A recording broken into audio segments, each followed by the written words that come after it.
श्री गजानन जय गजानन गणगण गणात बोते अनंत कोटी ब्रह्मांड नायक महाराजाधिराज योगीराज प्रब्रह्म सचितानंद भक्त प्रतिपालक शेगाव निवासी समर्थ सद्गुरू श्री गजानन महाराज की जय.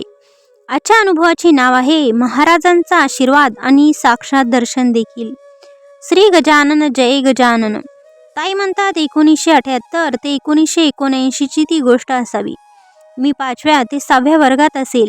आम्ही दोघी बहिणी, मी आणि धाकटी सोनाली. त्या काळात मुलगा नाही म्हणजे वंशाला दिवा नाही, ही मानसिकता. माझ्या आईबाबांची शेगावचे संत श्री गजानन महाराज यांच्यावर अतीव श्रद्धा. त्यामुळे आई बोलली की मला जर मुलगा झाला तर मी शेगाव मंदिरात स्वयंपाक करून सवाशीण ब्राह्मण जेवू घालेल. आता जिथे प्रसादाचे जेवण असते त्याच ठिकाणी तेव्हा मंदिर प्रशासनाकडून स्वयंपाक करण्यासाठी जागा देण्यात येत असे. मंदिराचे भांडे देखील भाड्याने मिळत असत. आईने नवस बोलल्यानंतर वर्षभरातच भावाचा जन्म झाला. आई शिक्षिका, वडील ऑडिटर होते. घरी आम्ही दोघी बहिणी, छोटा भाऊ आणि आईची नोकरी. त्यामुळे काही ना काही कारणाने शेगावला जाऊन नवस पूर्ण करणे आईला काही जमत नव्हते. माझ्या भावाचे नाव प्रसाद आणि देवदत्त. त्याला आम्ही बालट्या असे म्हणायचो. तो 9 महिन्याचा होता तेव्हा अचानक पाळण्याची दोरी तुटली आणि तो खाली पडला. त्याला झटके यायला लागले. डॉक्टरांनी ब्रेन हॅमरेज सांगितले. पुढील उपचारासाठी अकोला येथे नेले. डॉक्टरांनी सांगितले की याने 7 दिवस काढले तर मेंदूची नस आपोआप जुळून येऊ शकेल. आणि 6 दिवस झाले. 7वा दिवस निघाला. राखी पौर्णिमेचा तो दिवस. पण रात्री 11 वाजता तो आम्हाला सोडून गेला. दिवस राखी पौर्णिमा. तो गेल्यानंतर अर्धा तासपेक्षाही जास्त वेळ त्याची नाडी चालू होती. हार्टबीट मात्र थांबले होते. अजूनही नजरेसमोरून ते दृश्य हलत नाही. त्याचे हार्टबीट चालू व्हावे म्हणून डॉक्टर त्याच्या छातीवर जोरजोरात दाबत होते. पण तो आम्हाला सोडून गेला. तो असा अकाली गेल्यामुळे नवस पूर्ण करण्याचा विषय राहिला नाही. आईला तर कशाची शुद्ध नव्हती. डोक्यात फरक पडल्यासारखा ती वागत असे. यातून ठीक होण्याचा एकच मार्ग होता.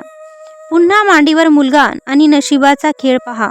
बालट्या गेला आणि वर्षभरातच दुसरा भाऊ झाला. मग घरी पुन्हा नवस पूर्ण करण्याचा विषय सुरू झाला होता. शेवटी आई तयार झाली. श्रावण महिना असावा. आम्ही दोघी बहिणी, आई, बाबा, आजी, आत्या आणि सवाशण ब्राह्मण असे सगळे नवस फेडण्यासाठी शेगावला गेलो.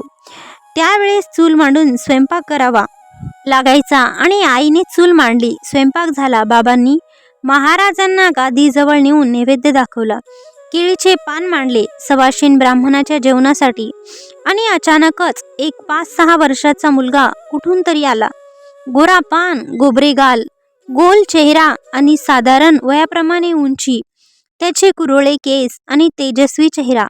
पांढरा स्वच्छ शर्ट आणि शेवाळी रंगाची झुकणारी चड्डी. तो अजिबात भिकारी वाटत नव्हता. त्याने हात पुढे केला आणि आईला म्हणाला, मला प्रसाद देता का? सवाशीण ब्राह्मण तिथेच होते. ते त्या मुलावर ओरडले, अजून आमचे जेवण व्हायचे आहे आणि आला हा मागायला.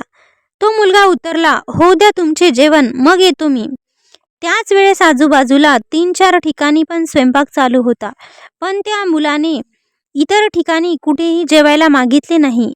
पुलावर कठाडा बांधलेला असतो तसंच छोटा दरवाजा देखील बांधलेला होता. तो मुलगा त्या कठाड्यावर जाऊन बसला, पायावर पाय टेकून, जणू काही आपल्याच घरी होता तो. सवाशण ब्राह्मण जेवल्यानंतर पुन्हा आला आणि म्हणाला, आता तरी मला प्रसाद देता का? माझ्या बाबांना काहीतरी वेगळेच वाटले. बाबांनी आईला त्याचे पान वाढायला सांगितले. व्यवस्थित बसून त्याला जेवू घातले. अगदी राजसावाने जेवला तो. तो कुठेही वचवच नाही. त्याला एक शीतही सांडले नाही. त्याचे हातही भरले नाहीत आणि तोंडाचाही आवाज नाही. जेवण झाल्यावर त्याने केळीचे पान गुंडाळले आणि शेवटी फक्त मीठ मागितले.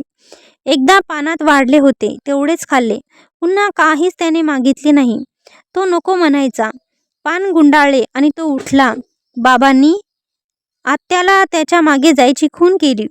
बाबा, आत्या, आई आणि बहीण सगळे मागे गेलो. तो खाली समाधीच्या तिथे भुयारात शिरला.